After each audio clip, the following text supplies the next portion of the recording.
ይህንን ፍሸና ትወዱታላችሁ ብዬ ተስፋ አደርጋለሁ። ተማሪ በመጀመሪያ ቀኑ የሰራውን ፍሸና ላሳያችሁ። በጣም ነው የሚያምረው እና በእንዲህ አይነት መልኩ ፍሸና መማር ለምትፈልጉ እንዲሁም ደግሞ ለሜካፕ አርቲስቶችና የውበት ስራ ውስጥ እየሰራችሁ ነገር ግን ፍሸና ለማትፈሽኑ ለወንዶች ለእናንተ በጣም ነው የሚጠቅማችሁ።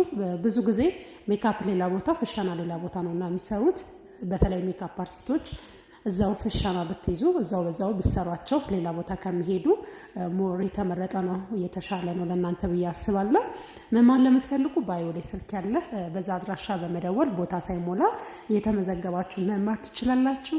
እንደምታየው ተማሪዬ በጣም በሚያምር ሁኔታ ቆንጆ አድርጎ ነበረ በመጀመሪያ ቀኑ የፈሸነውና ጥፍር፣ ሜካፕ፣ አይላሽ እናስተምራቸው። እናንተም ደግሞ በታላቅ ዲስካውንት የምናስተምረውን ይህንን ዲስካውንታችንን ሳናነሳ ጊዜ ሳያልቅ መታችሁ ተመዝግባችሁ ተማሩ። ላለው መልካም ጊዜ መልካም ቀን። ከወደዳችሁት ላይክ እና ኮፒ ሊንክ እያደረጋችሁ ይሄ ቪዲዮ ቫይራል እንዲወጣ አበረታቱ።